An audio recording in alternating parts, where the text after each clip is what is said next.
Hello everyone and welcome back to another episode of Pillars of Eternity. I've been so excited to continue on in this adventure. My party grows and now we are stuck here in this cave trying to get away from that bear wig. I'd be glad to. Let's see, this is that rock that they say grows. A lower level of the ruins has been blocked off by fallen rubble.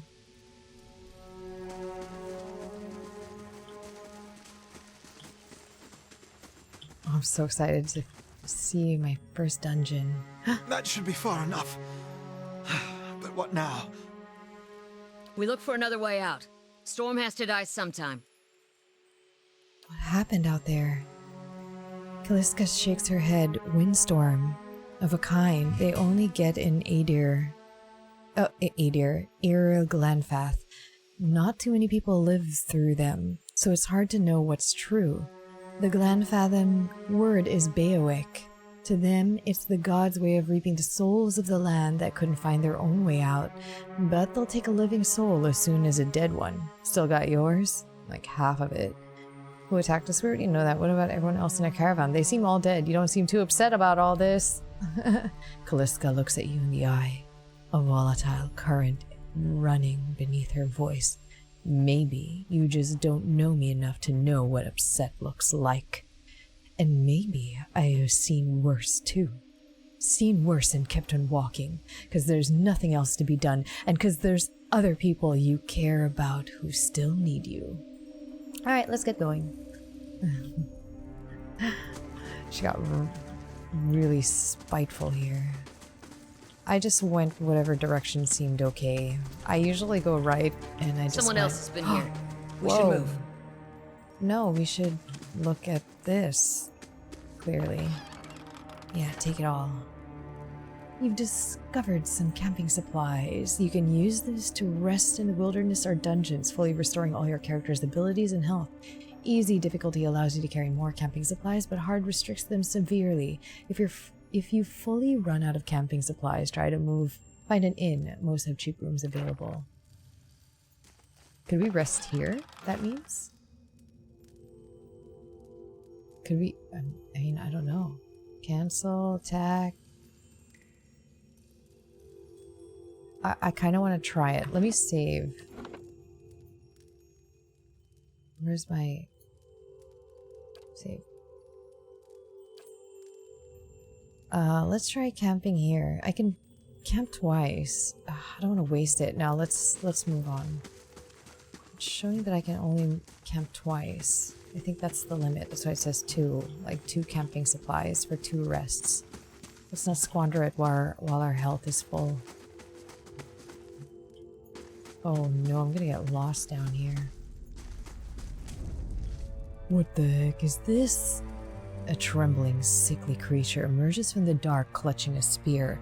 Knobbly elbows and thin ribs show through its scaly flesh, but you recognize it as Zwarip. It watches you cautiously, breathing in ragged sighs. I'll tear you to pieces, lizard! I mean, it's got a spear. It's gonna try to hurt me. I just kind of want to say it. It's just funny. But I'll try being kind of peaceful first. The creature cocks its head and approaches you, a soft clicking sound emanating from the back of its throat. The creature sniffs around you and finds nothing of interest. It steps back and resumes its defensive posture. It's okay. I won't hurt you. Dazar recoils, fingers still wrapped tightly around its spear. The creature... Okay. I need to get there, though. I'll tear you to pieces, lizard! Dazar's eyes narrow as it hisses at you. It lunges, raising its spear. I need to get there, so... Sorry, it's gonna happen. Lightning strike. And then, girl, we're gonna overkill this thing. How can I help? Oh wait, I forgot to... I have to attack it too. Right here. Oh, poor guy. There's like all of... Wait. Absolutely. Wait, no. Let's Be methodical. I'm gonna get lost down here.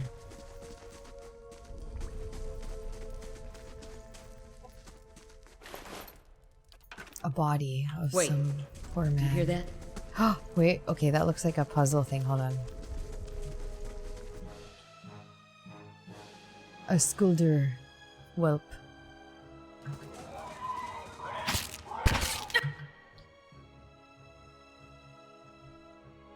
$19 is the DR, right? It says it require. How do I have wounds? Like, how do I give you wounds so that... Okay, it definitely has a wound now and I still can't use it. I am not following how to play this monk. I need to figure it out. At once.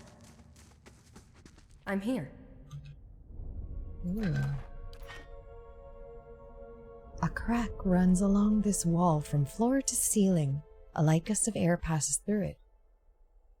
Push the wall. Despite the damage, the stone looks heavy and solid.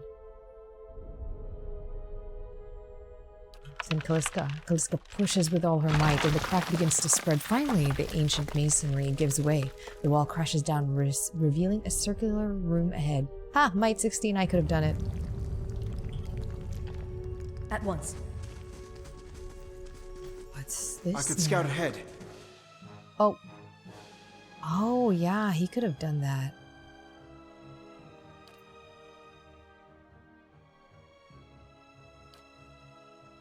I mean, how nasty is this thing? I want to knock it down. Defenses. With all question marks. I could scout ahead. See what's around the corner. Freaking wrecked, man.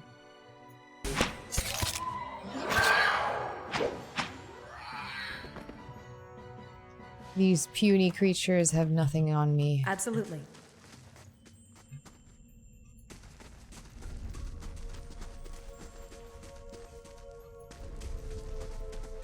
I'm going to get lost down here. Do you feel that? There's a draft coming through that wall. I don't hear any sign of that storm either.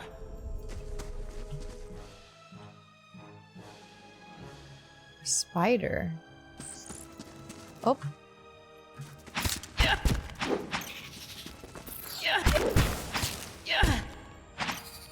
Puny spider. Which wall was he talking about? Here? I want to see what this thing is. Could I investigate?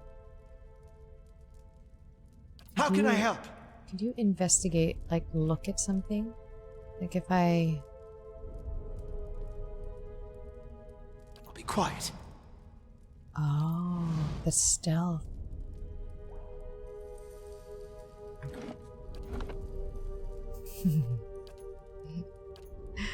Well done. I want you to step here. Whoa! Okay. Let's save scum that.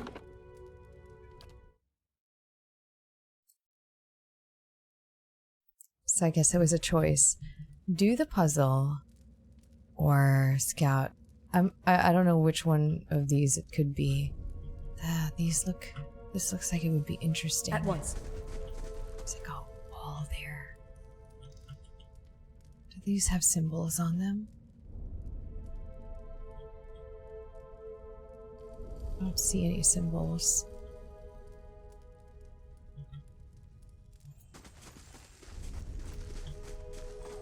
Venture forth. I don't want to waste too much time in a place trying to solve puzzles. I want to get to the meat of the game.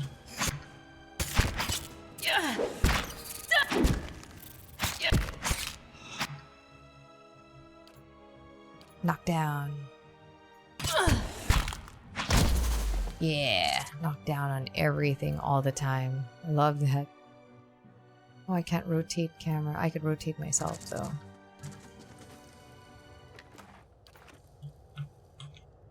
Oh, what's this? Bats as large as chickens, what? Are strung in the web. They eat the bats like birds? That's nuts. What's this? Yes?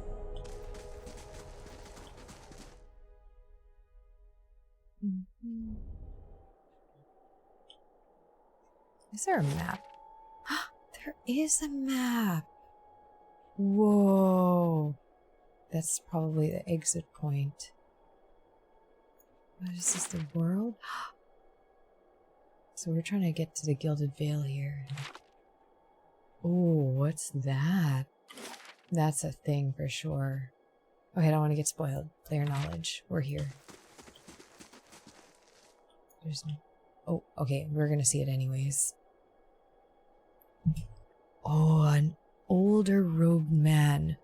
4 figures stand before an otherworldly apparatus, an ancient structure of chiseled adra and metallic veins, ominous and looming like a silent observer.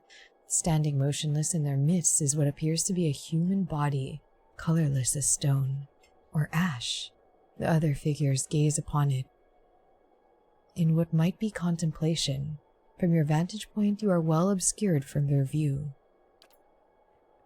The figure closest to the machine stands out among them. A thick, gray beard frames a face otherwise hidden beneath a metallic mask. His faded robes are embroidered with a runic language unlike anything you've ever seen, and he wears a strange black headdress with 2 protrusions that jut out like the wings of some malevolent creature. Oathbinder, bear witness, and see this man has kept his word true to his last breath, full to his blood's last drop. Guide his soul, queen that was, and regard it among your favored. Let his life by the key be his confession. Let his death by the key be his absolution. May he walk the world ever free of the crushing weight of the book. The book? Your brother has done his part, and you have seen the power of his contribution. I will accept no further hesitation from the rest of you. In the sight of the queen that was, will you fulfill the oath? Will you take your place beside your brother in the endless esteem of her memory that is without flaw? Step forth and be assured of the great worth of your life's course.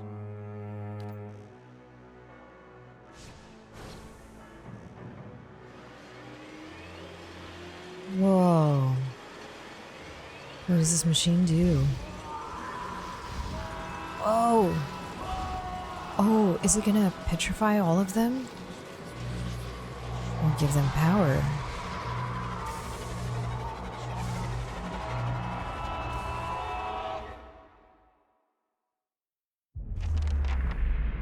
For an instant, the apparatus goes quiet. The air is still. Then, all at once, it erupts with a concussive surge. Light floods your vision, and you are knocked to the ground.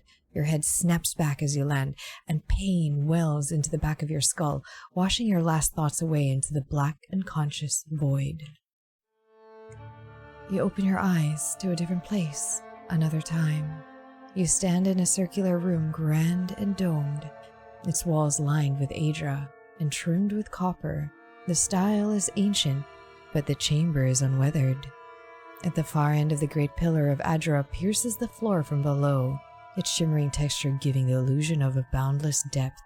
Encircling the pillar is an apparatus much like the one you have just seen, but immense and multifaceted and intertwined. Your thoughts are yours and not yours, and they seem to exist before you think them, and they are all questions. Pressing questions, troubling questions, questions that must be answered or... At the base of the pillar now you see a man, with thick gray beard and a ceremonial robe, crowned with a strange ornamental headdress. You know this man. You are walking towards him now, at a pace that is hurried while trying not to appear so. You have something you want to ask him. One question above all, and the question spins madly in your mind.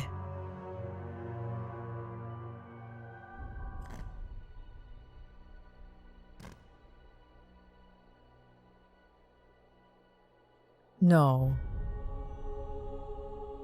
Are my companions dead? You awaken to find your malaise is broken, only to be replaced with something far more concerning. Faint whispers are audible at the edge of your hearing, like a ringing in your ears that does not subside. movement flits through your periphery, but when you turn to look, you can see no sign of whatever it was. You find your gaze regularly darting this way and that, an involuntary paranoid tick. If this is a sickness, it may be dangerous to go without treatment for long. The figures at the machine stand frozen in place, flesh and blood replaced by cinders and ash.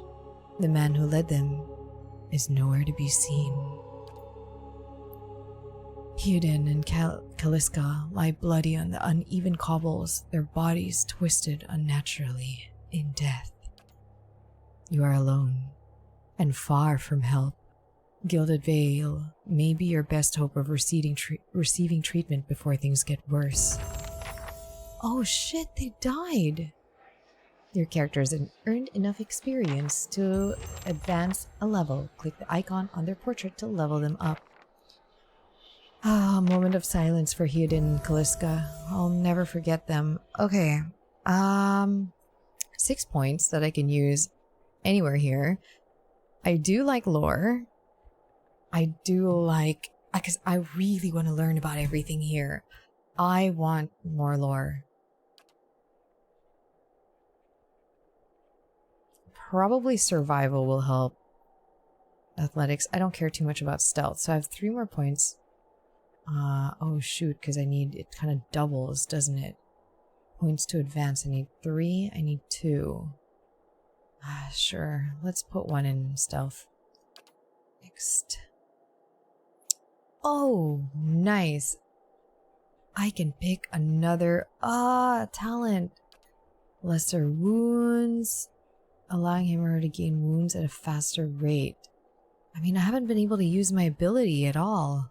Like, how do you even get these wounds? I need to really figure out my class. Himself or herself to gain a wound. I don't know if I want to inflict damage on myself. I did have that build in Divinity for my archer that I have to like stab myself. Grants radiance. It's like a priest thing. Sneak attack? No, I have a rogue for that. Spirant's mark. Like a druid. Everything here is like a druid, like something else, like a priest. So am I like a kind of a jack of all trades kind of character? I mean, the lesser wounds, okay.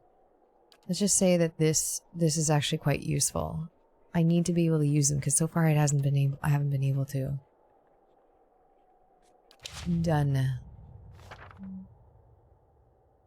After leveling a character, you may want to review their statistics. Open their character sheet to see their attribute skills. Blah, blah, blah. Okay. Ah. Oh. Ooh, what's that whispering? It's been 1 day, 7 hours. R.I.P. Kaliska and... Yes? Oh, this is Kaliska. Absolutely. What's this? Yes? I'm here. Oh, I picked it up. Oh! Whoa, whoa, whoa. What the hell was that? That was like a torture rack? I'm seeing things. Oh.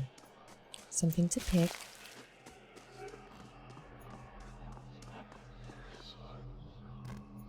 Hello? Can I touch you? Oh. It disappeared. I'm going to touch all of them. What is this?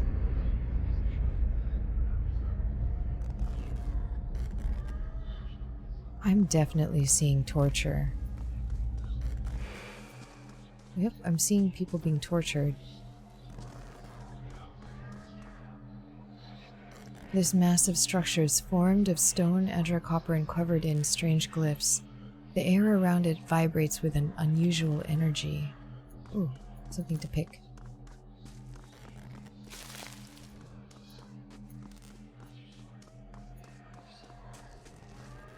Could I select this thing? I'm here. No, I can't.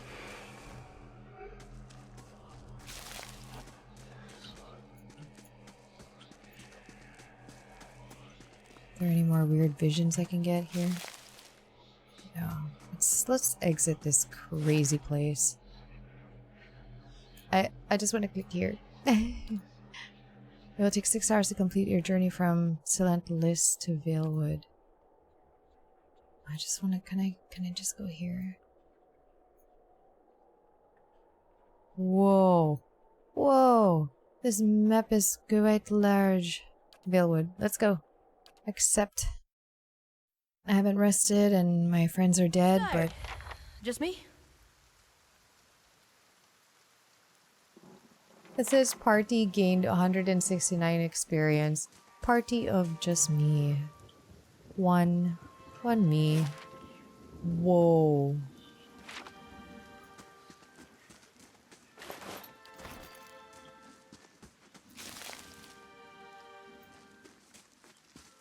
The explorer in me is gonna have a problem with a map this size. Should we walk off the path? No, let's stay on the path. Let's be safe about this. We don't have a party. We are one person. Oh no, the road forks. What is that? I see something here. Oh. Pick this. Check out this dude who's clearly dead. No. Stay on the path. Stay on the path. Freaking focus, okay? Are we fighting already? But we haven't even spoken to each other. Oh, you're an outlaw. Okay.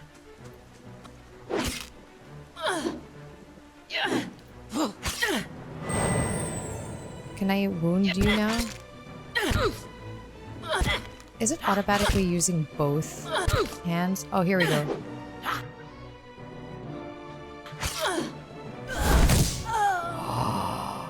Whoa. Where's my bag?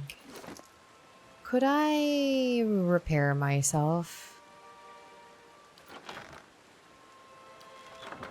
Like, could I bandage my wounds or something?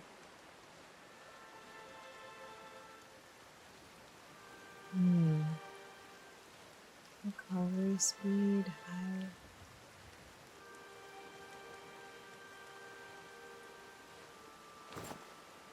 Wear this instead.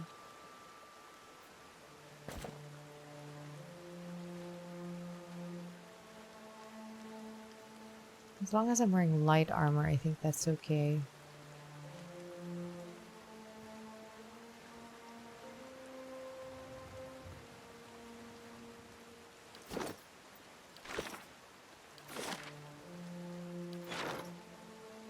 Oh, I do not have a stronghold. Does that mean I can eventually have one?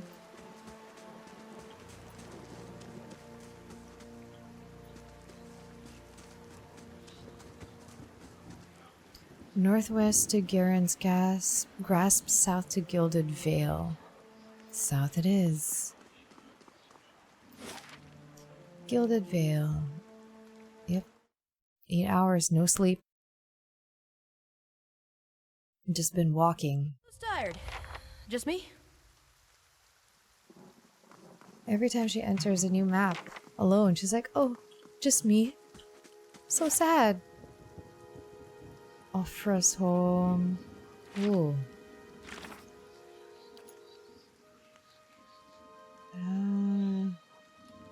I need help. You know, let's just explore the town.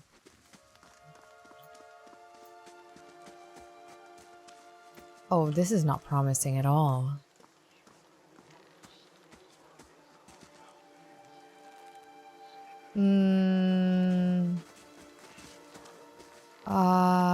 You must be one of the new settlers. Welcome to Gilded Vale. You'll be pleased to know that we've had some recent vacancies here. What? He glances at the gnarled, leafless monstrosity of a tree next to him. I feel at home already. Do you welcome everyone this way? The only answer you hear is the buzzing of flies from the tree. Of course, we'll need to make some inquiries first. The inestimable Lord Radric VII has taken great pains to insulate our town from Widewind's legacy. Have you ever conceived a Hollowborn child? What? What is that? What are you talking about? An infant born without a soul, of course. No. Lord Radric has made it his first priority to eliminate this scourge from our village. How do you know if they don't have a soul? I should warn you, stranger. Here in Gilded Vale, we have a special place for dissidents, charlatans, and those who would hide a curse in our midst. He steps to the side and inclines. Oh, sorry, I hit the computer. And inclines his head ever so slightly towards the deformed tree. His lordship's wife is with child and due any day now. Without his approval, I shan't be able to find you a permanent settlement. It will have to wait until after the birth. We can continue our interview then, after the bell tolls from Radric's hold to signal my lord's new heir. In the meantime, you can find temporary accommodations at the inn just southwest of here.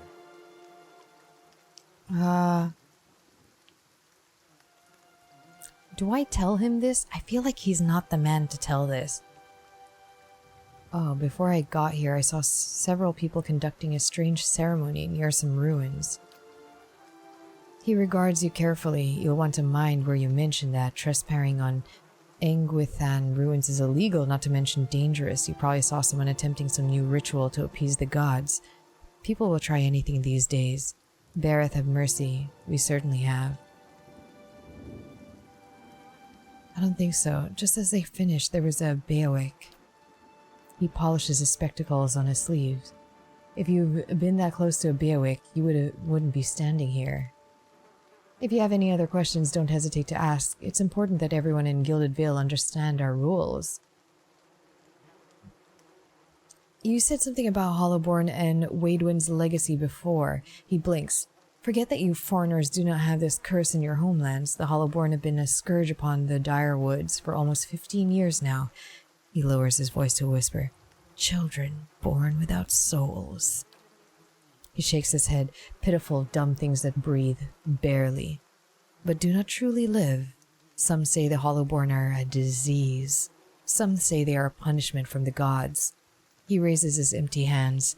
In truth, no one knows, but they began spreading after the Saints' War, and so the name... Oh my gosh, sorry. And so the name Widewind's legacy stuck in honor of that foul, blasphemous pretender. His voice shakes with vitriol. I see. Lord Rhetoric's decree may seem strict at times, but he has our best interests in heart. He nods. Oh gosh, I have to tell him. I've been feeling a bit strange ever since a close call with the Beowick. Is there someone in town who could help? Whatever your problem, it sounds like a matter for an animancer. However, the only animancer in Gilded Vale isn't in any condition to speak. Consider yourself fortunate. After she failed Lord Radric, we saw to it that she wouldn't profit from the misplaced trust of others. A bad cure is often worse than none at all. Oh, she's somewhere up there. I wonder if I can get her to help But me. if you're set on finding a bottle of troll piss or a dead Audra pebble to rub on your forehead, you're welcome to check her pockets. A little corpse stink is nothing when you're digging for shit. My advice, however, is to be satisfied that you escaped and leave it at that. Okay, thank you. Goodbye. Keep out of... What? Listen! The Two heir is tolls. born? Let that be the last. 3. Gods have mercy. What does that mean? A Hollowborn? It seems your arrival is ill-timed. 3 bells toll only for the death of a Radric. I fear Lord Radric's heir is lost, or else Hollowborn, and so lost all the same. You should tread carefully. Circumstances have changed a great deal. What do you mean?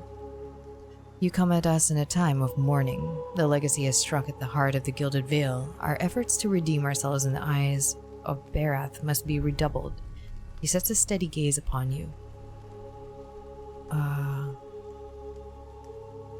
Does that affect the Lord's offer to new settlers? I can be sure of nothing right now. I advise you to get some rest. The inn or a stable for all I care. Find me afterwards. I will know more soon enough. What happened? Okay, yeah. Farewell. I don't want to piss him off anymore. He seems kind of like a mean dude. Where's that woman's body that I can pillage through? I know he kind of meant it as a half joke, but I'm also kind of not joking.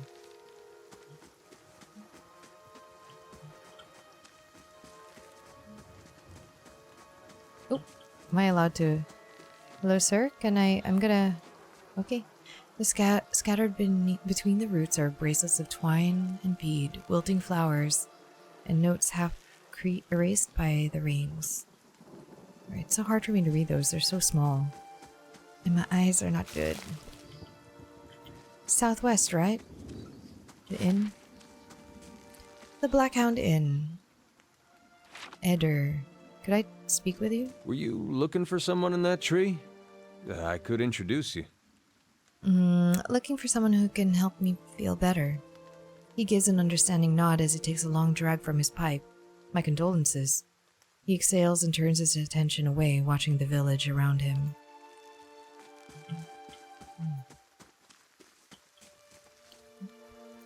What is this structure? Oh, a temple. Could I take a look? I know I have to go in the inn. And time is probably of the essence since I'm dying. I saw someone go in the temple. Papa says we're not supposed to. Might be dangerous to go then in my condition. I'm here. Beneath the vines are crude carvings of sunrises over 3 stars. I'm assuming this is the inn. We might as well just go here, see if we can get help for our affliction. Things are bound to get worse now. Oh, look at all the villagers talking. Angry townswoman. We see 4 people gathered by the door to the inn. Their raised voices and chopping gestures suggest an argument reaching its climax. The first figure raises his hands for calm. His face is partially obscured by a hood, but his height and stature suggest an elf. I meant no offense. Let's put this matter to rest over a round, shall we? My treat. Hoping to soothe our pride with a few Adira coppers, eh? We don't need your coin. What's going on? One of the other men points at the hooded elf. His eyes are red from drink, his gaze is focused. Mocking us even while he shelters in our village just goes to show you what these fancy Adiri manners are worth. We don't take that kind of treatment, not from foreigners, especially not from Adrians. Go on. Say it again. I'm itching for an excuse. Fie, you're itching for the kindling touch of your sister, you cocksfeather! Okay, he's just picking a fight now. I'll cut that barrel-licking tongue out of your head. This is a misunderstanding. I didn't say whatever it is you think I said. We've nigh quarrel. Okay, he wasn't insulting because it sounded very insulting. That's where you're wrong.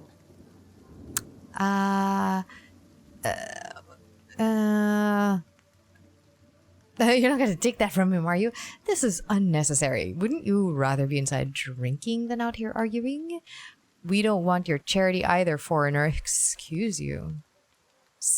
They squint at you through red, bleary eyes. Sound suspiciously like you're defending him. No? Bro, you better have my back, whoever you are. Because I'm feeling hurt.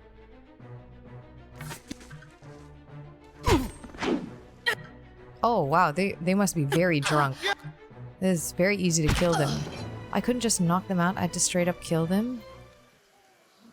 As the last of the attackers falls, the elf turns to you, the tension almost gone from his smooth face. Not quite how I hoped to get to know the neighbors. Thank you for your timely assistance with that awkward situation. Yeah, that was fun. And I can't imagine you lack for entertainment in these parts.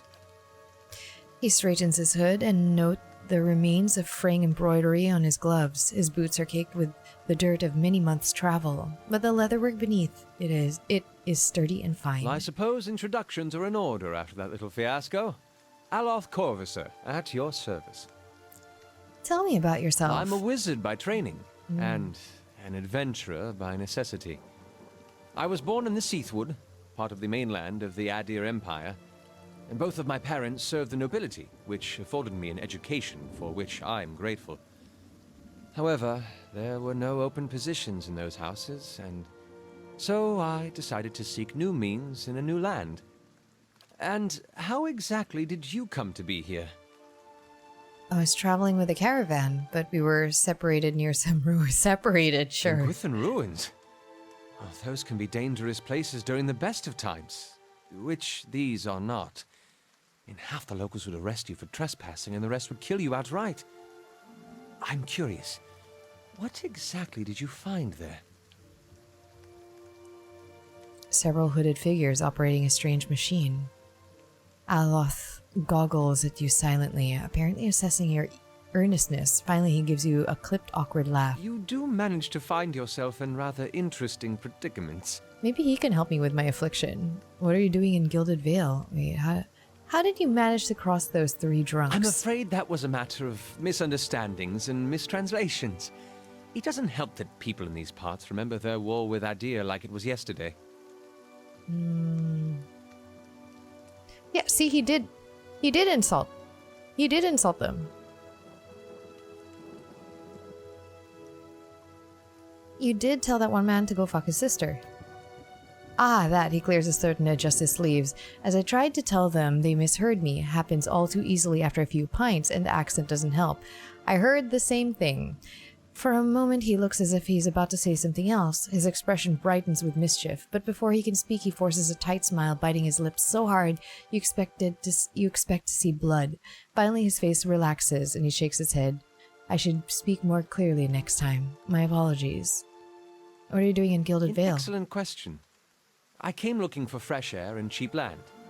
Instead, the magistrate gave me directions to the inn and a story about the local lord's expectant wife. But I take it that's a familiar tale. And you? I've been experiencing strange things of late. I'm looking for an expert on souls. Indeed. The local lord has searched far and wide for similar specialists. And he has rid himself of them almost as desperately. He nods at the gnarled old tree at the center of town. His darting glance takes in the tumble-down buildings and the fallow, rock-strewn fields. I expect that such expertise would be best sought elsewhere. You don't exactly look like a settler. Begging your pardon, but neither do you. Yet, circumstances can find a person in the strangest of places. I should get going. As should I, given recent events. It's just as well. I've had enough of the watered wine and lumpy beds at the inn. They say even the owner tired of the place. Just up and left one day. It explains quite a lot about the upkeep. Perhaps I could join you. I could use a change of scenery, and I find it's better to travel in numbers. So do I. Let's go then. Excellent. I shall follow you. Follow along, Aloth. Nice to have a wizard on board. First business is... Oh, auto loots everyone. I hear whispering. Do you hear that? Right? That's whispering. Blackhound Inn. The windows are clouded with a haze of accumulated smoke and cooking grease. In we shall go. To the inn. The floorboards are sticky with spills that no one has bothered to clean. Can we talk to these people? Wish we had some minstrels in here. Well, if I was a bard, I would have done something about it, but I'm not. Alright, you look like a person... Pasca.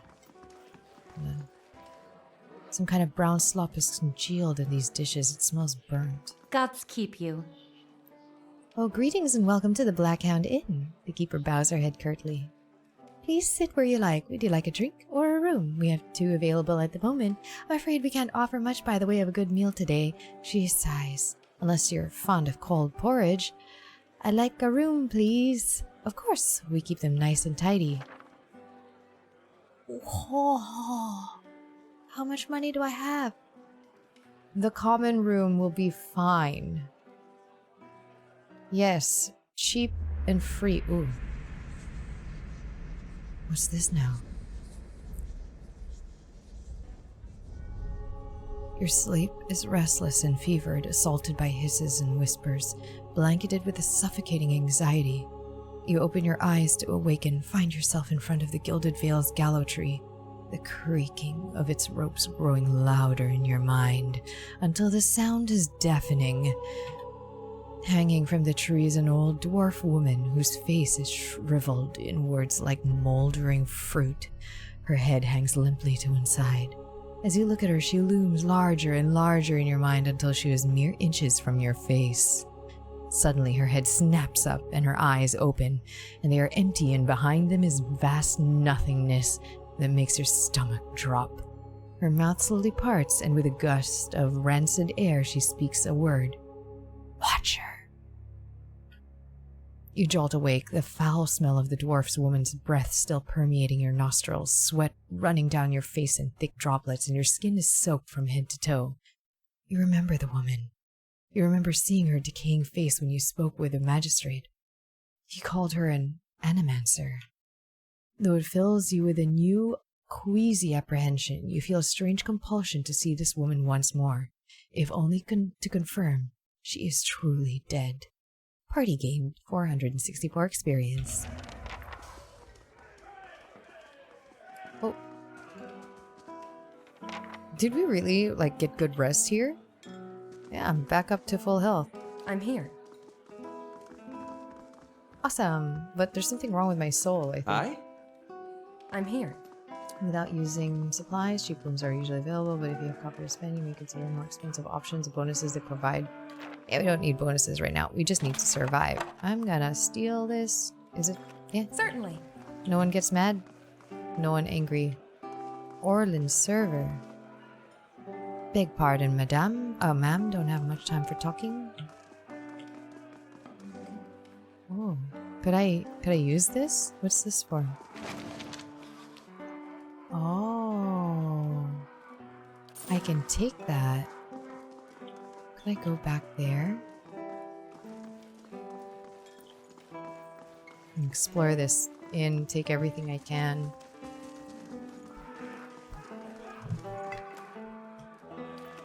Oh, I'm stealing. Shoot. Are they gonna know? Spoons hang by fire coated in brown. Do they know if I run? Run upstairs. You must gather your party before venturing forth. Oh, sorry. Hopefully no one notices I stole those drinks. I took other stuff. They didn't seem to care. Sorry, the microphone stand is being a little weird. Roaches scatter at fleet. What's the story they told you? Okay. Oh, I guess these are the rooms. Could I go in there? I won't steal anymore, promise.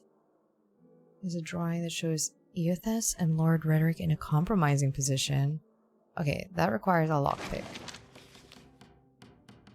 It doesn't say stealing anymore, so I'm gonna take that. Okay. I need to fix this microphone stand in a bit. These bones are covered in tiny bite marks. Oh, there's a hound. Hello, dog. The hound stares intently at the covered window, head cocked as if waiting to hear a particular sound. It looks up when you approach and whines a low note, tail wagging slightly. Pet the dog. The dog's tail thumps happily against the floorboards. Oh. It's always lovely to be able to pet the dog for no other reason than the dog deserves the pets. Please leave me be. I'm full to sickness with the... I've seen a play. Okay. This is not stealing. Not stealing. Taking that book. I'll see what I can do. Oh, shoot. I cannot open that. With these books, could I read them? It must be in my bag somewhere. I don't need notes, journal, encyclopedia. Well, I picked up a book. I just don't know where it goes. Maybe it just like goes into my brain. You can switch to new weapons by selecting the weapon icon from an individual character's action bar. Aye? Yeah. Oh. I'm here. Ah, fist 1 and fist 2. Does it matter? Aye? Scepter, two-handed, fast range, 10 meters. Is this any better? Oh. Indeed. I'm here.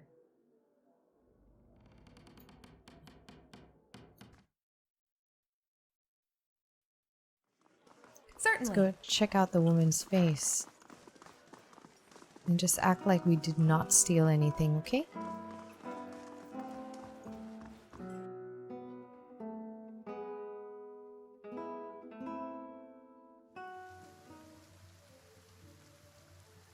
Okay, these people look friendly.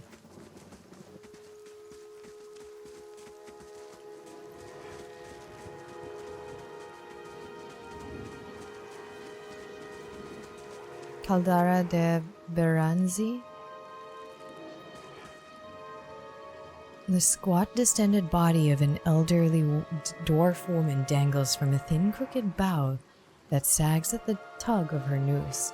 The bloated purple flesh of her neck, worn away in patches like moth-eaten linen, bulges over the rope that suspends her, and her lifeless head lolls forward rigidly from one side to the other when the breeze shifts.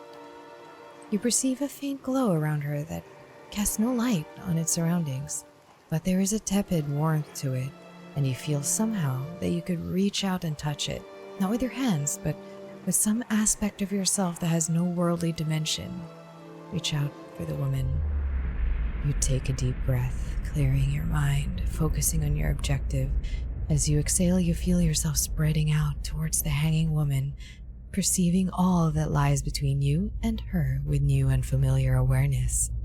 Once you've expanded enough to reach her, there's a sudden jolt in your mind, a ringing, electric surge of images and words and sounds.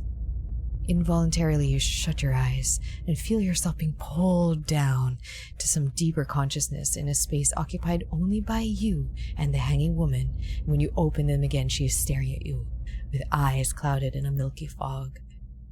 Her body still swaying in the wind, you no longer feel from a tree that stands planted in a misty void. The woman gives you a slow nod of her head, the rope creaking as she does so, and she smiles at you. Have you come here for me, dear, or have you gotten lost? Ah, it is both, I think. Yes? She sounds so pleasant. I need to understand something that's happened to me. She nods, a look of pity in her face, as though consoling a child. The world looks a little different than it used to, is that it? Feels like you're noticing things for the first time that have always been there? She nods. You have seen past the shroud. It only takes an instant. Your soul remembers, yes? Remembers how it sees when it leaves the body, like being reminded of a dream you had forgotten. You are a watcher now, and a watcher you will stay. What? What's a watcher? What indeed? Long hours have many animancers spent studying such things. Not I, though. Not I. I'll tell you what I know, though, since fair is fair, and here we are visiting, you and I, and it reminds me of better times. Souls pass on. Some say through Audra stones, which are the blood veins of the world. They leave the world for a time and are reborn into it, sometimes more than they were before, but usually less and seldom the same. For all souls there is a time where they do not live, yet have not passed on, and those souls roam the world, same as you or I, either leaving or lost. But no one sees them because they have forgotten how. So I can see these in-betweens. A watcher sees, though, knows what to look for. And sometimes they know a person just by looking at them, know where they've been in ages past when their bodies were other bodies. See memories even their owner can't recall. A wonder to behold when all goes well. A wonder! What do you mean when all goes well? Oh, nothing to be afraid of, I'm sure. It's just much to take in for some. Sometimes there's trouble sleeping or other difficulties. She smiles at you reassuringly, fanning out a tuft of long whiskers that sprout from one of her cheeks. You should see old Merwald. He could tell you much more than I. A watcher just like you. Helped many in his day. Took up in an old keep no one would claim. Not far, not far.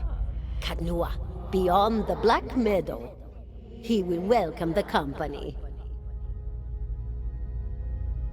I think I survived a Biawak. Do you know why that would be? Did you now, dear? My, that would be something, wouldn't it? Could be luck, could certainly be. A storm can be a careless thing. Or maybe it got its hands around your soul but couldn't pick it up. A soul can be heavy if it stayed in one piece through its time. Strong souls, we call them in the trade. Cold, I mean. Called them.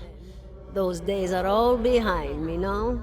Oh gosh, yeah, how are you able to speak to me if you're dead, by the way? Is that what we're doing? Perhaps it just seems that way. Perhaps it is the easiest way for your mind to make sense of it. I think it is a very good choice. She gives you a motherly smile. Am I imagining this? No, I think not. A pity that. It would be simpler. A mercy even. To not have to wander anymore, no? Alas, we are here, you and I. Wherever here may be. You said souls break apart over time? Oh, yes. Entropy. Rimagan's work. We know little of why or how. We lose pieces of ourselves when we die and pick up pieces of others when we are born again, but less than what we lost. We tried to stop it with the animantic sciences, but with little success. No. A very small few resist Rimergan's influence and stay together through some force of defiance, at least for a time. But they all succumb eventually, I think. I want to know something about you. Me? I'll bore you to tears, though.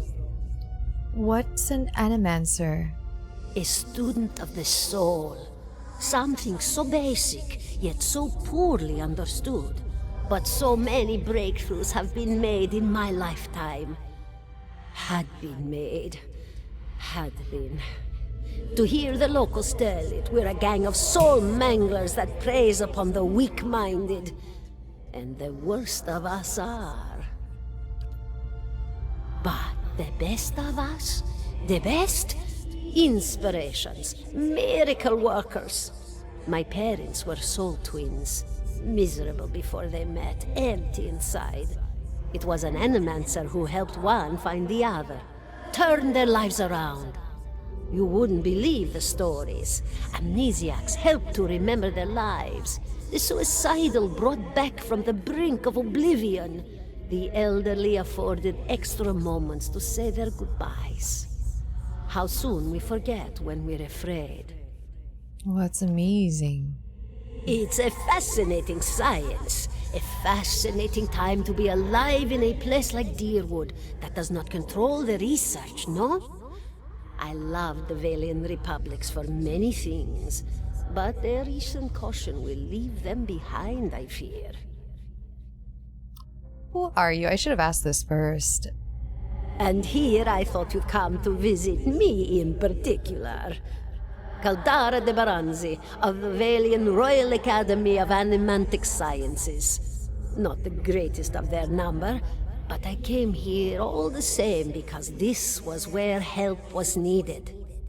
What happened to you? Well, clearly you were strung up on this tree. She laughs, a rasping choked cackle escaping between rows of buttery yellow teeth, causing her body to bob up and down with each spasm. Seeing her blank expression, she catches herself. Oh, come now. Such a question. As though the answer were plain as a rope tied for strangling. Allow an old dwarf her last bit of cheer. Well, I came where I was needed, didn't I? Offered my services to Lord Radric for a pittance. A humble pittance. I was to examine the Lord's wife, see why the gods have seen fit to poison her womb. Studied her for months, looked high and low for impurities, tested her valence, the permeability of her essence. Do you know what I found? Tell me. Nothing at all. A healthy woman, head to toe, blessed with a beautiful soul. Such a sweet woman, too. Meek, but warm-hearted. A few months' time, and the lord of the house demanded answers. For a time, I told him what he wanted to hear. Oh, yes, my lord. She is riddled with imbalances. I must have time to cure her. As the birth drew near, he grew impatient, as lords do. And this is where I've ended up. What? That's terrible. She didn't do anything. I mean, other than telling him what he wanted to hear, which is not a good idea. Of course, dear. Goodbye, my dear. It was lovely visiting. Caldara closes her eyes and her head slumps forward over the noose, and your surroundings seem to bleed into your vision from some unknown place of waiting. Crucible of the soul. Aloth looks at you through narrowed eyes. Are you alright? You seem lost just now. I'm a watcher! His arched eyebrows recede into his hood. Well, that's interesting.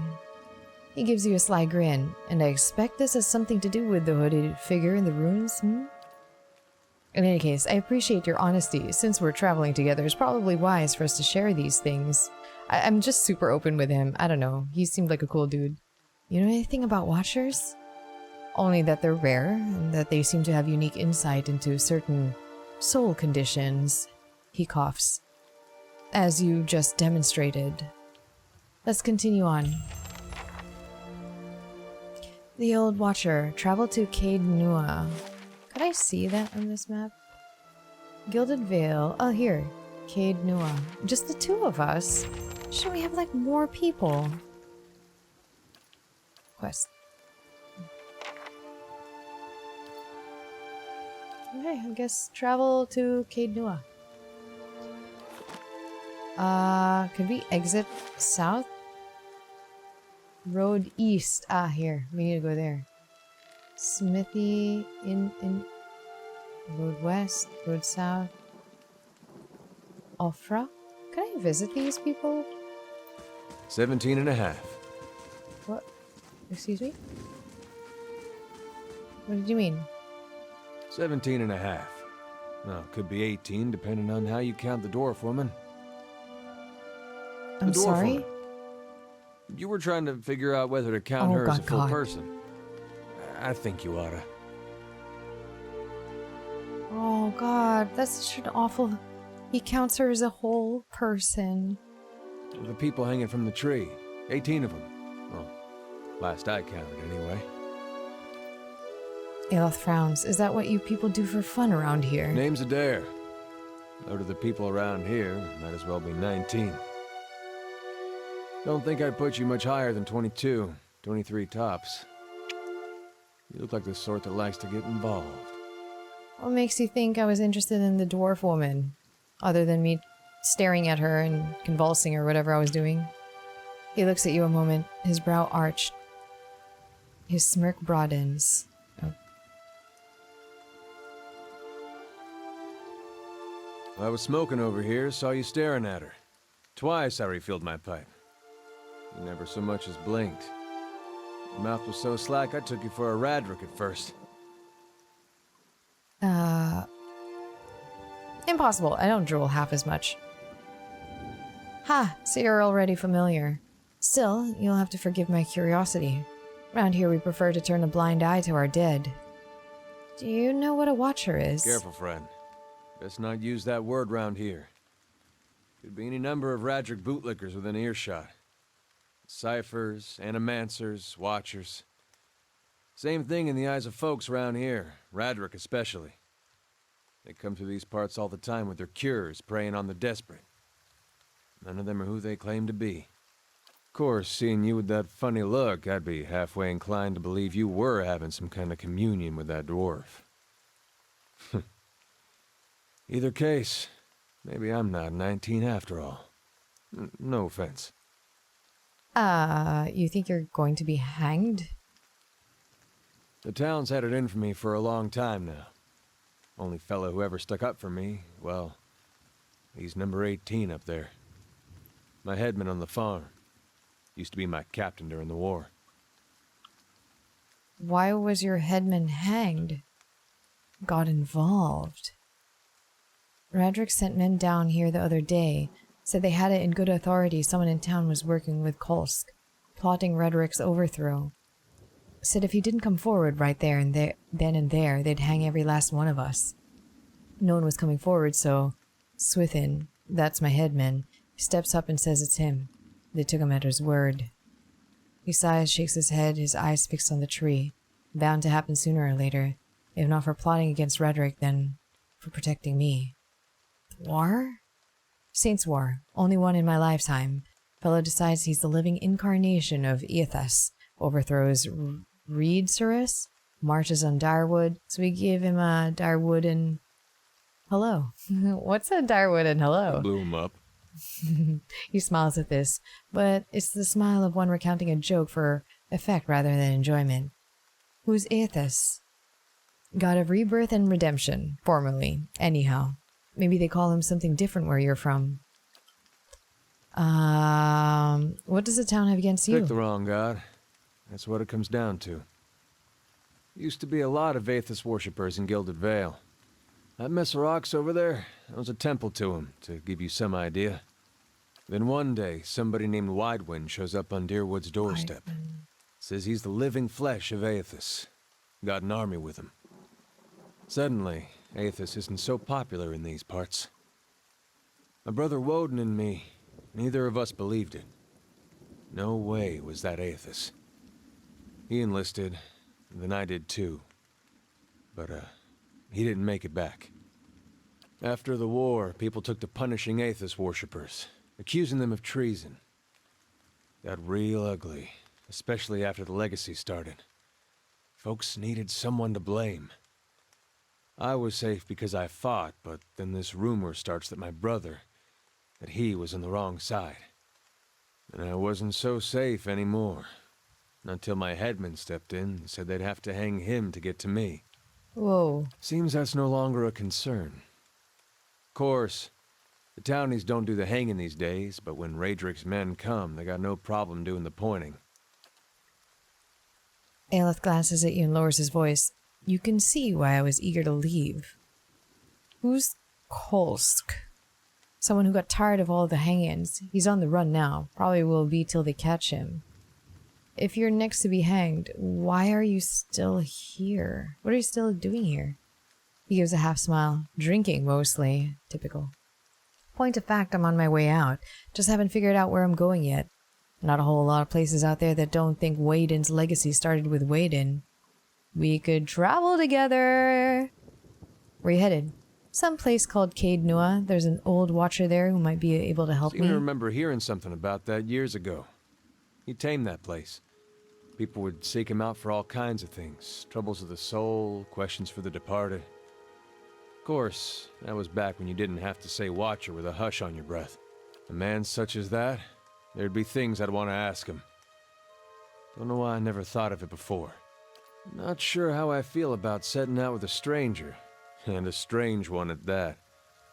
But truth be told, you might be the only one in town who wouldn't feel some relief seeing me swing from that tree. There's a fine reason if I ever had heard one. Alright then. Guess I'll do some sightseeing. Long as you're not the one picking the sights. He tilts his head forward and gives you a pointed look. Alright, let's get going.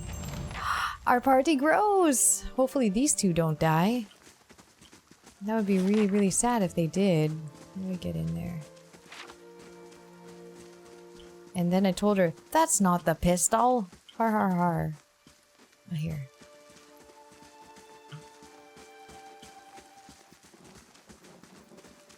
Could we just enter people's homes? I don't know who this is, but I kind of just want to know. Ofra. This worn dog-eared book is titled Travels Upon the Selga Sea. There's an etched illustration of a vast finned leviathan. A cat! Everyone surround the cat. Surround the cat. Oh, sorry. Okay. Let's talk to you. Ofra, a dry wooden woman, is standing in front of the fireplace humming a quiet tune to herself or perhaps to her unborn child, for she is clearly quite pregnant. She turns her head slightly as you enter. Good day, stranger. Well, finally, I was starting to think. The woman makes a startled noise when she turns around and sees you. Oh, I'm sorry, I was expecting someone else. She gives you a cautious smile. Can I help you? I just arrived in Gilded Vale. I thought I'd get to know the locals. Nice cat. Nice cat. Ofra smiles brightly. Thank you. She's a sweetheart. Keeps the house clear of mice too. I just arrived in Gilded Vale. Were you one of the caravans? She looked at you hopefully. Master Odimus, by chance? I was, yes. I'm afraid the rest of the caravan was killed. Ofra covered her mouth with a hand, eyes wide with horror. For a few moments she could manage nothing but a strangled, voiceless gasping, eyes brimming with tears. I knew. I told her it was a dangerous path to take. This Kaliska's sister. Kaliska was always so certain she could take on any danger. Ofra sniffs. Oh, my poor sister. I'm sorry, stranger. I can't believe she's gone. If only I hadn't called her here, if I hadn't written to her, she might still be alive somewhere. Ofra's face crumples and a solitary tear slides down her cheek. Kaliska mentioned that she thought you might need help, that you needed help. Perhaps I can provide some assistance? Quit your sniveling! I don't want to, I know, I'm gonna be a good person.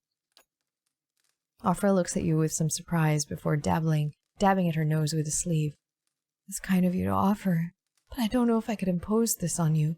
It's not a small favor. Ofra wipes her eyes. I'm worried about the baby, about the legacy. I told Kaliska as much as I could, but all I know is that for a long time now, every child born in Gilded Vale has been soulless, empty. It happens to so many mothers, and Lord Rhetoric, he's exiled all of them, calling it a sign of God's disfavor. She sniffs.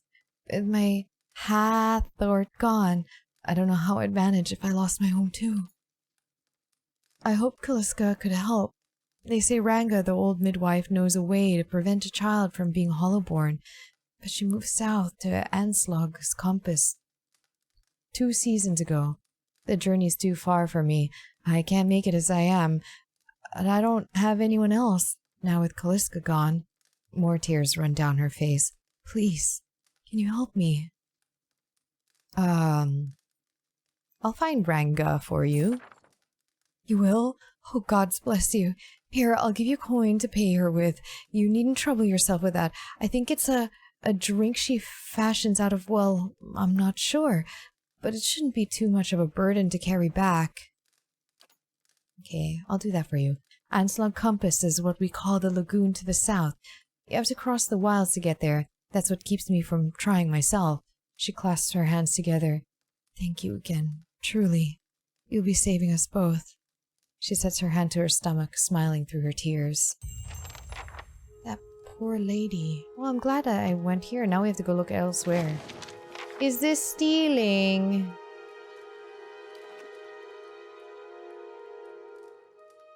Oh, yep. It was stealing. Maybe I shouldn't have done that while she was looking at me. Don't worry. I will get her this drink and all is forgiven. You earned a reputation. Ah, crap. Alright, let's... Could I set waypoints? Oh, I guess I could just click here. Should I go in here? I mean, there's 3 of us now. I can go down there and check it out. Am I wasting a lot of time doing this exploring? I don't know. I gained reputation with Gilded Vale, lost reputation with Gilded Vale. And such is life.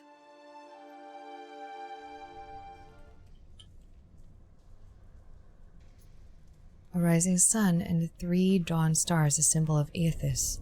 I haven't been in here for... Oops, I cut him off.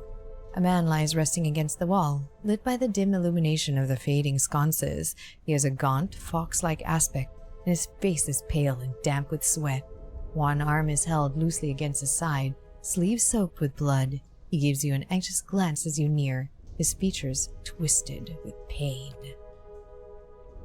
Have a care if you mean to go in. He casts a quick look towards the doorway to his left. The place is not so empty as I thought. He angles to look up at Eder. Paying your respects, Euthasian? He manages a pained grin. A little risky, isn't it? Think what the townsfolk would say. Safer down here than up there, even with the rats as big as they are. A faint edge of hostility belies Eder's playful tone. This temple isn't what it used to be. Probably for the best. Times being as they are, he groans and shifts position, wincing. I'm no looter, if that's what you're thinking. Not one of his types either. Wharton jerks his chin towards Eder. Just wanted to do some good, I suppose. Got my arm clawed up for it. He regards you wearily. Maybe you'd have better luck. Better luck with what? The man points a finger upwards. These ruins around us? Used to be a temple of Aethys, the scattered god. Grand temple at that. His worshippers would come from all over the Direwood, from Reedsurus even. Not so much from Reedsurus these days. Unlike the war, of course, even then you'd get some of the stubborn ones, the ones that couldn't get it through their heads that their god is dead and gone. Get to the point. Okay, go on. Once the legacy started, Lord Rhetoric decided he'd been too lenient on the Euthasians. He had his people go in and put them to the sword. Let them down there, buried under heaps of rock.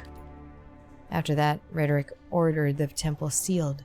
It's been years like that.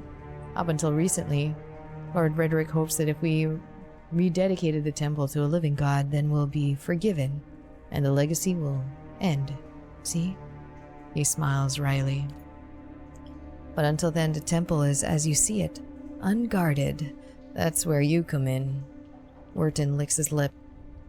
Those priests, maybe they didn't have a lick of sense between them, but they still didn't deserve to go like that. Chopped down in their god's house. Doesn't sit right with me. If you can get down there, find their remains, maybe we can finally give them a proper burial. Wharton breathes out. No small task. There's coin in it for you if you need it. Motivating. Alice's cautious expression softens. Pleasant surprise to see that someone around here has a shred of respect for the dead. I take it you aren't supposed to be in here? They're long dead. Oh, indeed. Can you bring you some skeletons? I take it you aren't supposed to be in here. Wharton laughs bleakly. Well, I meant to be in and out, nice and quick. I'm not hurting anyone. It's just Lord Rhetoric's forbidden anyone having anything to do with the scattered god. It'd be a little harder to explain to him than you. It's a good cause, though, isn't it? And you could make some coin in the process. I'll find them. I'm already here. Then, by the flame, I owe you a good turn. But listen, the temple's been sealed off for so long it's crawling with creatures. If you get past them, the priests would have been down on the lower floor. They'll be there still, if they're anywhere. Those priests, Had all kind of secret chambers, switches in the walls, trick sconces, that kind of thing. Keep an eye out and take care down there. I wouldn't want to have to send someone else after your remains. I'll wait here by the stairs and keep a lookout. Maybe try to patch myself up some. Yeah, you do that. You get a good rest. I have so many quests I want to do, but you know what? We're here and I want to check out this place. Okay. Before I get lost. Ah. Okay. What's this? Ah, what's that? A will-o-wisp. What abilities do you have? Arcane Assault. Dazzling Lights. Ah. How many times could I do this? How many times could you spell?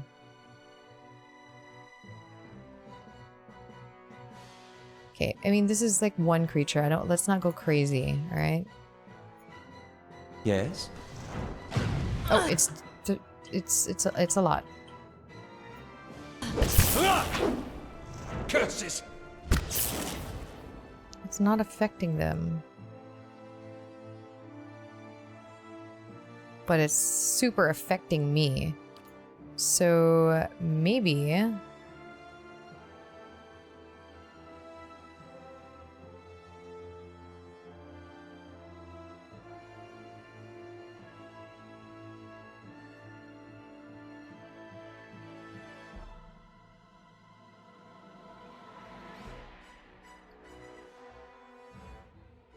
freeze damage.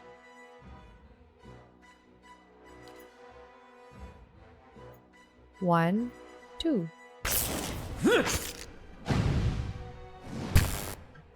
Did I do it? I don't even know if I did it.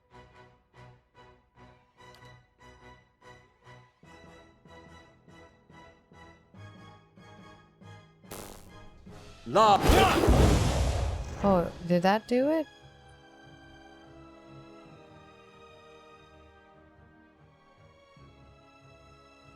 I'm not doing so good. Oh, I'm dying. Can you do something?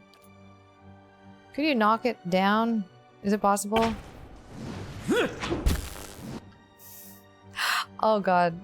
Please, please do something about this one. Before I freaking die. Oh, when a party member is reduced to 0 endurance, they are knocked out. This means they are out for the fight. But as long as your side is victorious, they will regenerate their endurance. When combat ends, even though endurance regenerates after combat, health does not.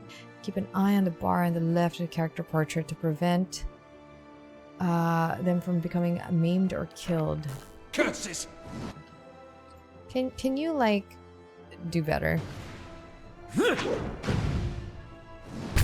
That actually does damage. Why was I being, like, attacked so hard? These ones are in for a... Hey, man. Fine. Wait, what are you doing? Are you confused? Is that what ails you? Yep, you're confused. Of course you are. Oh god. Oh god. That's gonna burn me too, isn't it?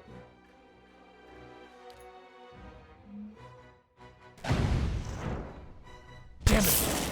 We gotta take better care of allies. Are you serious? Okay. Well, I definitely need more constitution, I think. Let's add more to the lore. Points left, more survival. More stealth. I need constitution, man.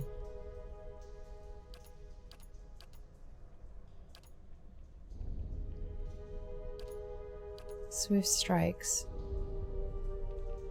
Ooh. Let's do that.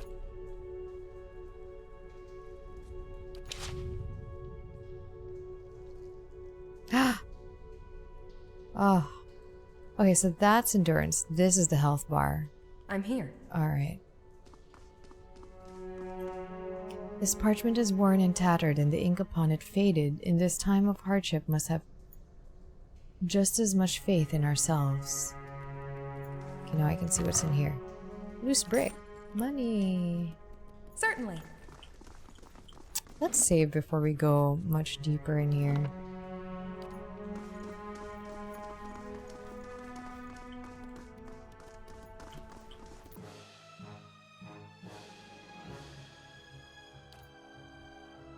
Before anyone comes closer. Oh no. I should see if there's friendly fire, actually. I'm stuck! Let's see if there's friendly fire.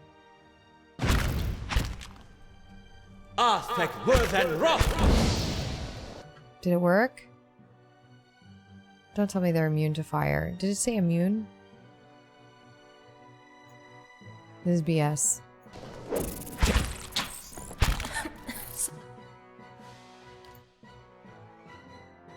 Crucible!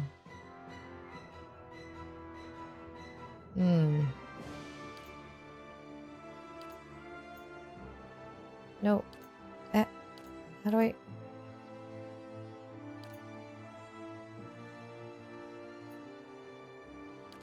Something's wrong. What? What's wrong? Who's running away? I am. I'm poisoned. Maybe I am not quite okay to do this.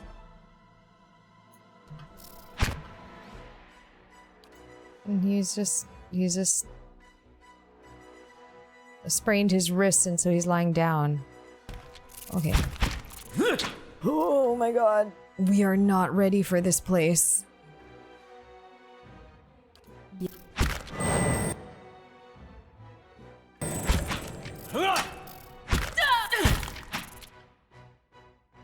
We are not okay.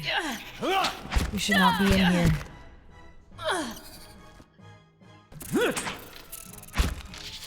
Whoa. Okay. Barely surviving this. We should not be in here. Certainly. Hey. Hey. Let's get out of here. Let's come back to this later.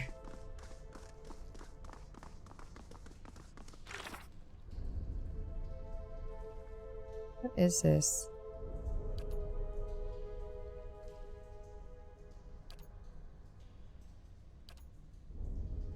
I wonder if these have a timer? Hey. Whether I can just do main quest and then I'll come back here when things aren't so painful. Let's go rest at that inn again. I'm here. For free.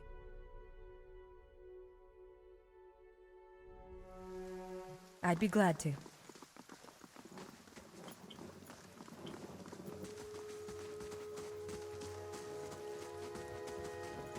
You must...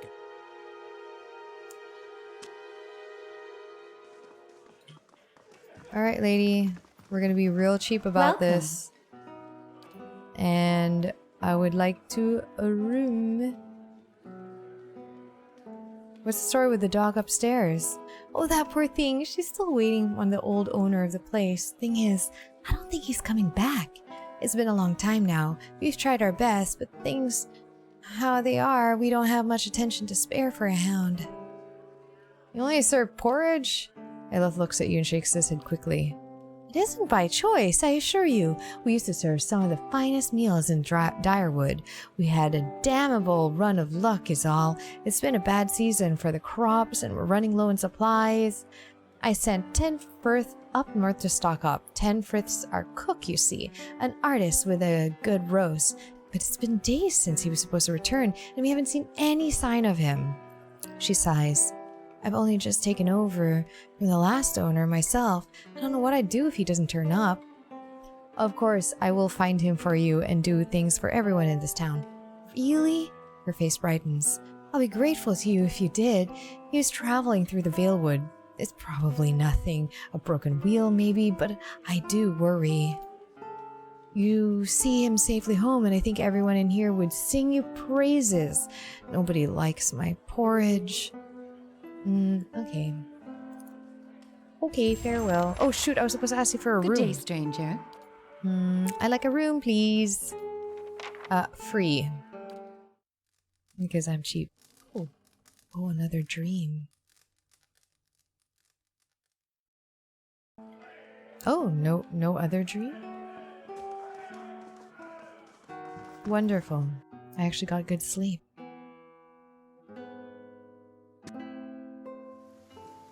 Okay, we're feeling healthy. I kind of want to do a side quest, but at the same time, I kind of want to go here already.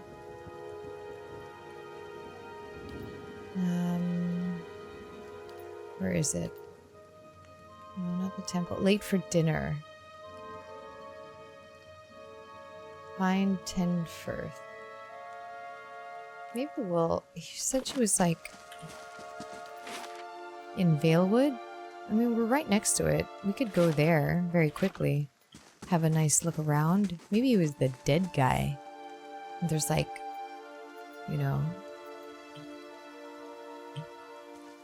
there were a bunch of bandits there, and there's 3 of us now, so we should be okay. Oh, but there's still more to explore in this town. You know what? Wait. We haven't finished exploring everything. Forget this place for now. Let's go here.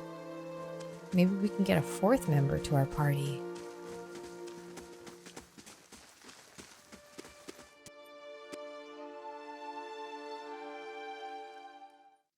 Ooh. No stealing in here, okay? Bottle of Sonreed, half empty. Hello, Nontrin. This man and woman appear to be deep in conversation, working at closing 2 bulging satchels. They move to embrace until the woman notices you approach and pauses, her smile faltering a little. Well met, friend. Can we help you? She looks to her companion, brows furrowing with confusion. Do you know this woman, Nonton? Nonton shakes his head. I don't believe so. Was there something you wanted, stranger? You 2 seem to be in a hurry. Yes, I imagine so. Ingrid laughs. We're packing for a trip, actually. I've been meaning to visit Defiance Bay. And she looks at Nonton. Well, in truth, I think we've had my fill of this town. Nonton reaches to take her hand. It's time for some new scenery, he says. Is there anything you'd tell me about Gilded Vale? Ingrid smiles wryly. Only that you want to be moving on as soon as you can. You'll have seen the tree, I imagine, but the rot grows deeper. If you were looking for work, I'd say you have a better chance of it elsewhere. We're headed to Defiance Bay ourselves. Yeah, you said that, Nonton. I like the name Nonton. Alright, bye-bye. So you guys are leaving. So would this be stealing?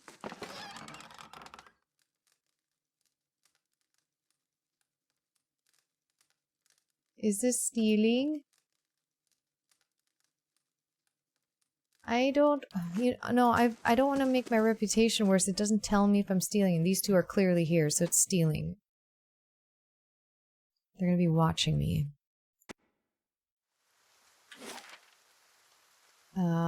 Smithery, windmill, mood east. Let's look at the smithy. Explore this whole town before we move forward.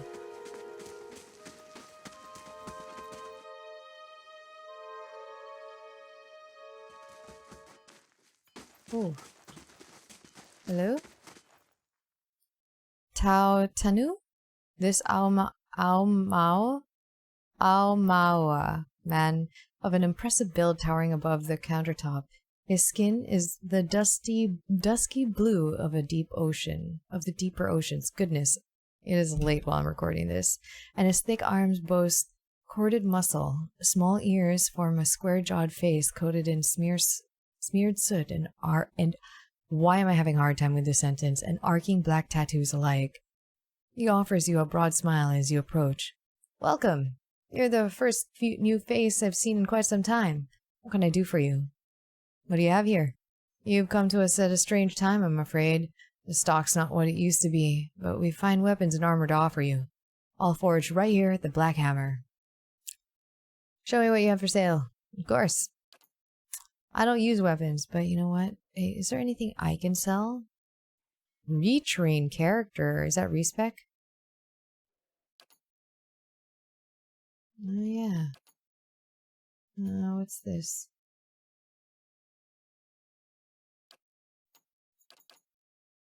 I don't. No, I like this. Could probably sell that. Medium armor. This bow. Padded armor. You know what? Oh, torch. We should use that. Don't need any of this. What class are you? Spear. I don't know. Maybe we'll need the hammer and chisel. Yeah, just keep the shield in case this dude needs it. And maybe the mace. Yeah. Trade.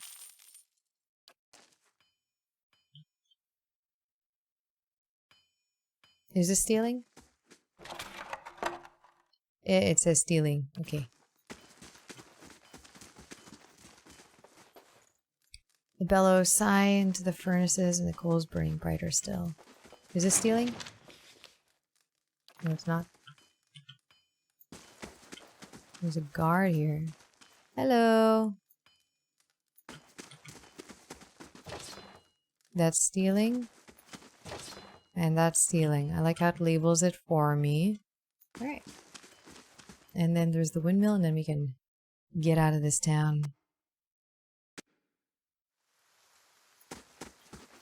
And the windmill.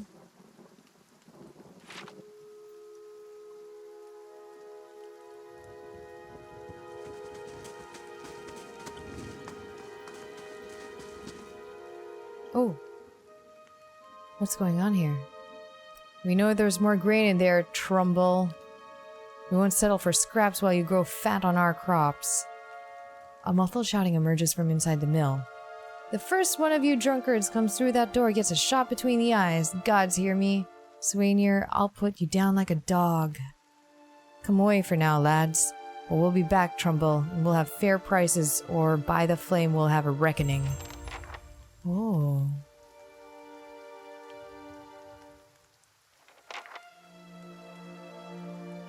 Let's go talk to this Trumbull guy.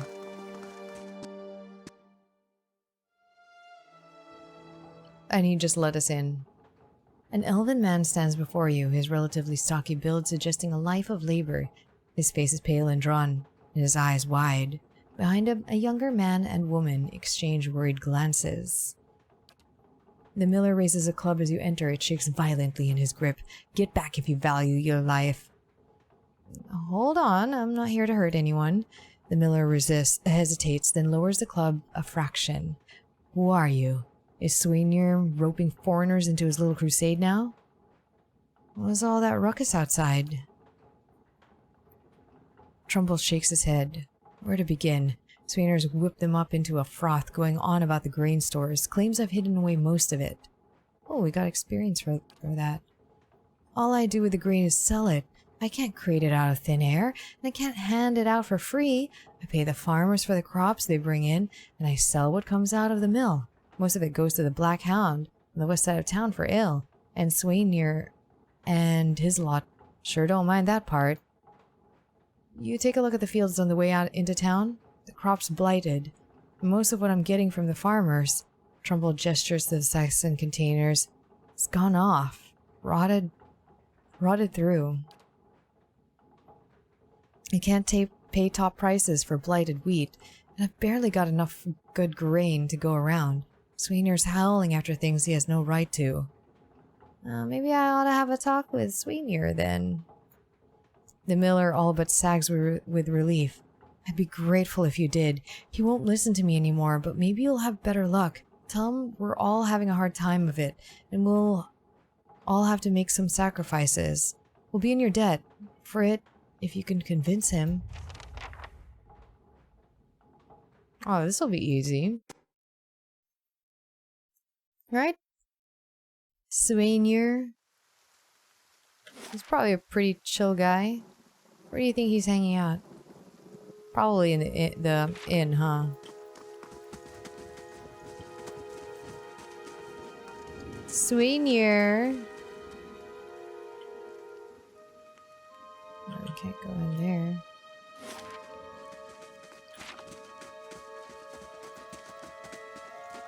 Can we?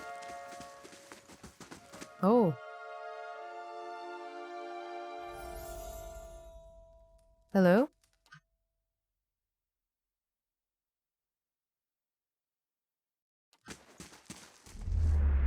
Oh! As you near, you feel a vibrant history contained in the essence of this woman's soul. Voices from its past seem to call out to you. Reach out for the soul. Holy crap! You see a crowded marketplace, vendor stalls lining the road, their proprietors' voices calling out to passerbys to come sample their wares. This woman wanders through the throng, strolling hand in hand with another woman. They peruse the vendor's goods, tarrying a book merchant with a number of old and beautiful tomes, chatting with one about what they see. One will pick up a book and show it to the other, who will take it, comment on it, and place it back on the shelf. And then the first will snatch up the book again and quickly pay the merchant before the other can snatch it back. They walk away from the market, weighed down by packs filled with books, still hand in hand, standing close, comfortable and familiar with each other. As they pass down a somewhat deserted street, an object suddenly hits the woman in the chest and bounces off, rolling away towards one of the buildings. The women stop and look at the object. An apple, and then back up at the person who threw it. There's nothing special about him aside from the angry look on his face and the two other apples he holds. Before either woman could move, the man draws back and throws another one at them, this time hitting the second woman in the forehead. He yells at them something derisive and hateful, something about a legacy and about responsibilities. The woman raises her hand to her head and wipes the juice and bits of fruit from her face and stares the man down defiantly. The first woman squeezes her hand and puts the other on her companion's shoulder, attempting to calm her down. The other woman pulls a book from her pack and holds it before her, muttering under her breath. She pulls her hand free and waves it above the book before her, muttering above the book, an aura forming around her. The first woman is still trying to calm her down, but all she says goes unheard. The man, uncaring for the events happening in front of him, draws back. I need to sneeze. Sorry. And draws back and throws the last apple. As it arcs through the air towards them, the second woman brings up her hand and points at the apple. A glowing orb of energy flies from her hand and strikes the apple, causing it to explode, raining bits of apple down on the road and buildings around him. The man's face changes, anger joined by fear, looking like he's trying to decide if running or attacking is the better course of action. The second woman has started chanting again, her hands glowing, her eyes narrowing. The woman steps in front of her, placing herself between her love and her attacker. She touches her face, gently stroking it while whispering calming words. A kiss. The woman's countenance changes. She calms, her eyes softening, her lips regaining the lost smile. The first woman smiles as well, and kisses the other. "Wizard scum," the man behind them says, and the two women turn to face him, staring him down defiantly. They join hands and begin walking again, moving past him without so much as a sideways glance. Step back. Wow, she has a crazy story. Is this the same woman? Eldin prison. As you near, you feel a vibrant history contained in the essence. Okay, reach out and touch a soul. Whoa. Okay, this is not as long as the other one. You see a key turn gently, steadily, and hear a ghostly click as the door swings inward. Two figures slip in, locking the door behind them, and begin their prowl. Their hunt is efficient, and it takes them little time to acquire a sizable collection of documents and oddly shaped velvet pouches. Quick hands fill pockets, rucksacks, bags. The doors open downstairs and everything freezes. Footsteps. A tired giggle. The thieves are all eyes wide and short breath as they empty their pockets of all but the necessities. Anything noisily, hurriedly replaced. Silence from downstairs. Then tentative steps up the staircase. A voice calls out. One thief creeps forward, the other gesticulating wildly for him to return. He continues forward, crouching by the banister. He sees a gaudy shoe and shoves. The woman falls with a cut-off scream, rolling lifelessly to the floor below. Swearing, the second thief grabs her brother, and they make their escape, collecting whatever of value they can on their way out. Step back. Because they don't say any names, reading those gets quite confusing. Well, at least I can see the other houses.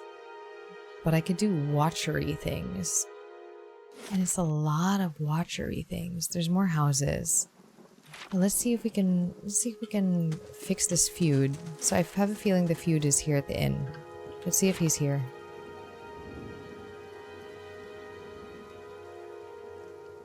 Hurry, run, run, run, people. Use your legs.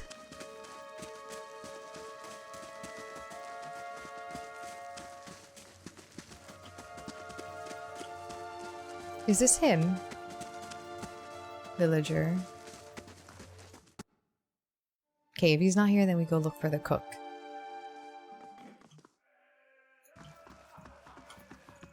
Oh, there, Swainir. Swainir?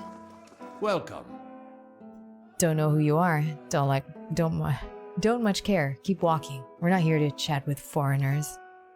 Aloth narrows his eyes. Careful. Looks like they're cut from the same cloth as those rowdies who attacked me. He wrinkled his nose. Smells like it, too. I saw you outside the mill. What was that about? Well, someone fancies themselves a meddler, eh? What are you talking about? It's about Trumbull, thinking he's king of the town on account of he's got the mill to his name. The dwarf's jaw quiver with rage. It's about him barely giving us anything for the wheat we bring him, and cutting our purses when we need to buy grain. It's about farmers going hungry while some bastard gets rich off their crops. That's what it's fucking about. Now shove off.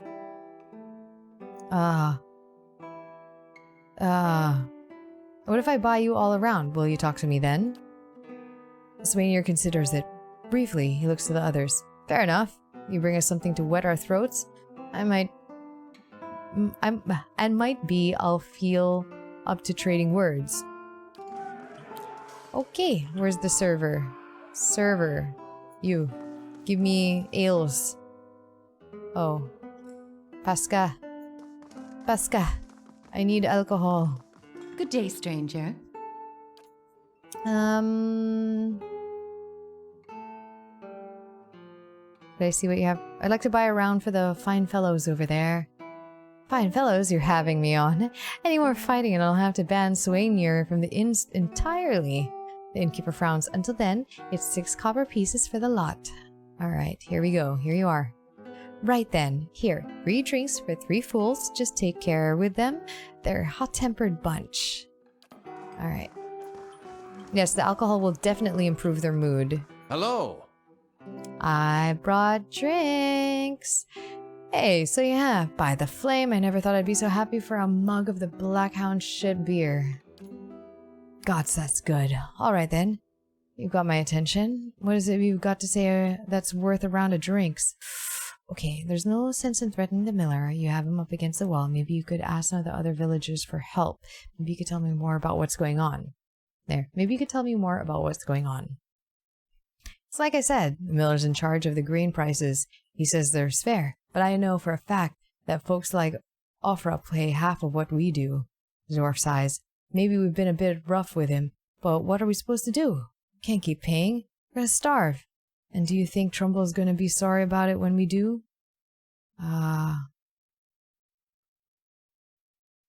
Oof. Resolve. Yeah, look, there's no sense in threatening the miller. Swainir eyes you for a few moments, drinking deep from his mug. Then he sighs. You're right. Things go on like they are. We're just gonna end up hanging from the tree out there. He looks to his comrades. Tell Trumbull we'll leave him be. Awesome. Don't know what we'll do now with the crops failing. Haven't got another trade to speak of. Think Pasca needs a hand around the inn? I don't know. I feel like I feel like I accidentally picked a side there without realizing. I think it was like either you side with Trumbull or side with the farmers, and it's hard to pick. It's just like 3 dudes against the 1 miller kind of made me side with the miller.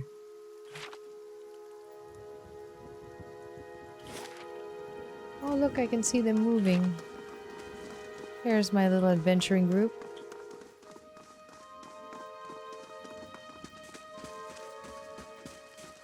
Look at them running. In a perfect line.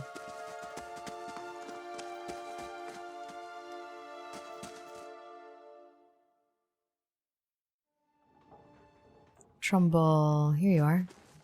Good day, stranger. Trumbull nods a curt greeting. You're back. Have you had any luck with Swainier? I spoke to Swainier. Trumbull takes a deep breath. And what did he say? I've convinced him to leave your family in peace. What? That's great news. I wasn't sure you'd get through to him. Out of their minds with drink. Half the time. I owe you a great debt. Here, he pulls out a coin purse from his hip and pushes it towards you. Today's earnings to show you my appreciation. And you can be sure I'll let everyone know what you've done for me. How much is it? Glad to help. Oh, 20 copper. Now we stand a chance of getting through the year. Trumbull smiles broadly. All thanks to you. Safe travels, friend. Why do I feel like that was the bad choice? I really feel for the farmers, though. Save. Save. Oops. Oh, cool. We actually got a task done. Now we have to find this dude. Find Tenfrith. And he's somewhere in the Galewood or whatever. Or Valewood. So we go do that.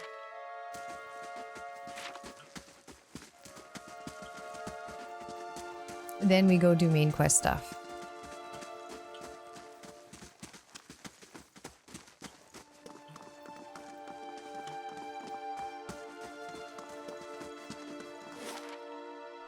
Valewood. Yep. I'm sure we'll find him somewhere here.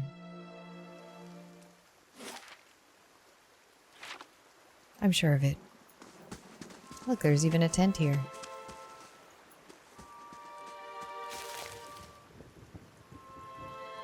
How big is this map? Oh, it's not too big. We can easily... Oh. We can easily traverse this and find him together. Oh. Wolf! Get him. 2 wolves. 3 wolves. Oh, crap. Hold on. Fire.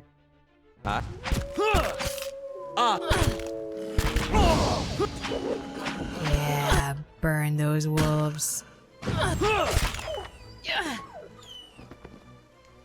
When can I use my freaking wounds? Huh? Absolutely. What's this? These H walls appear to have once encircled this entire glade. Only a small fragment remains, and the stairs leading to the top of the structure have crumbled away. Examine the wall more closely. The heavy bricks are slick with moss, presenting a hindrance to climbing, but the stones themselves seem sturdy enough. Given the right tools, one might easily reach the top. Scale the wall. The crumbling wall is of considerable height even now, and its uneven surface promises a difficult climb. Who will scale it? I will.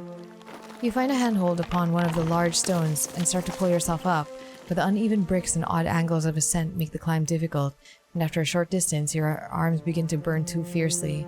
You're forced to drop back to the ground. Okay, we'll come back for that. We're looking for the cook right now, though. Ah! Whoa. Maybe that's him. Hold on. Maybe the... here. Let's level you up. Athletics. You're very athletic. Let's give you more survival. Defender.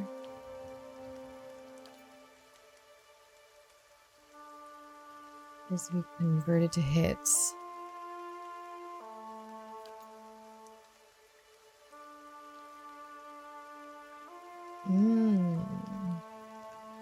Her guardian stance. Oh, this one will help. Let's take this one. Make you tanky. Okay. Ask Eater to climb. Eater finds a handhold upon the large stones. Yeah, and makes it to the top, quickly arrives at the top of the wall. Once there, Eater helps you up and over the side. Ah! Corpse. Who's this? I do not think you will ever see this, but you were right, Fulvano. We should have journeyed south together, been safer for it. I would tolerate all of the gloating in the world if I might live to— Okay, wait. Oh, sad. Take on.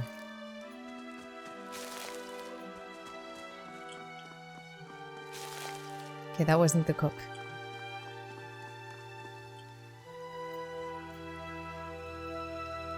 Climb down. Well, at least we know it's not the cook.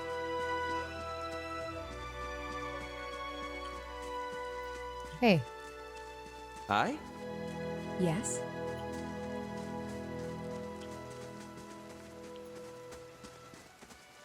It's this way. Ah! Is this the cook? And a touch more salt? Hello? Tenfrith, the young dwarf tending to the stew, looks up, startled as he sees you approach. He drops his ladle, splattering stew across the ground. What? The bandit turns. Get her, you dogs, and make sure the new cook don't run off.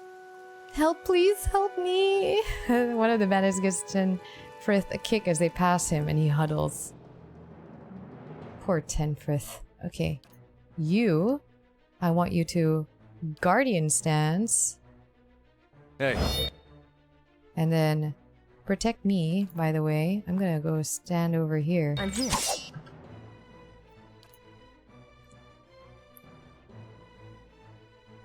It's hard to select. Okay. Hey. And then wizard.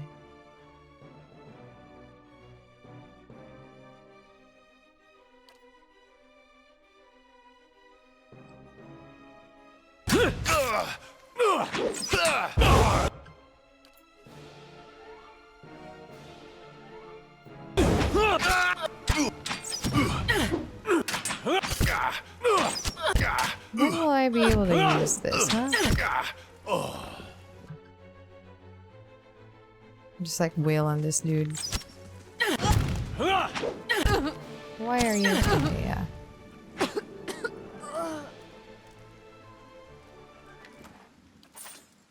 Loot all.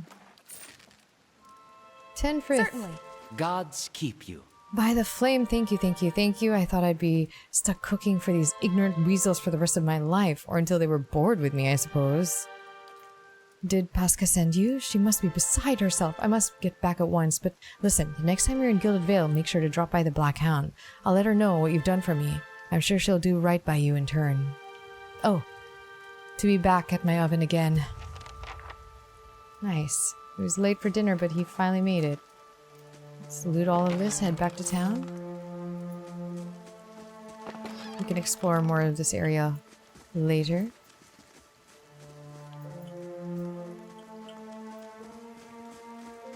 Because we've got to get to the other Watcher down in Cade something. Cade Nua.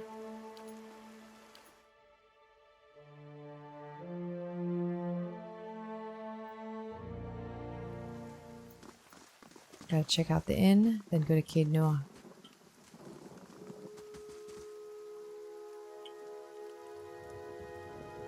I want to tell Pasca, look what we did.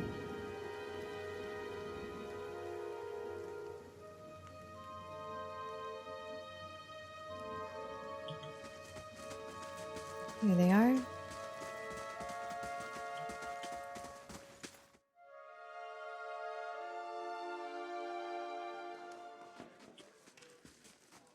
Is he in there? There he is. Tenfrith. Okay, Pasca. Better say thank Good you, day, Pasca. stranger. Oh, it's you. Tenfrith told us what you did for him. It's such a relief to have him back. I can't thank you enough. Consider yourselves a favorite of the house. Discounts on drinks, rooms. Tenfrith says he wanted to whip up something nice for you. He's already back to work in the kitchens. So, what would you like? Yes. All right. We did good. So we've done those. Next is, let's do the main quest, just so we can get to Caed Nua. But considering that I've been recording for almost 2 hours now, so I will leave it here and we'll continue on with our adventure with our party of 3 in the next episode of Pillars of Eternity. Thank y'all for watching and take care.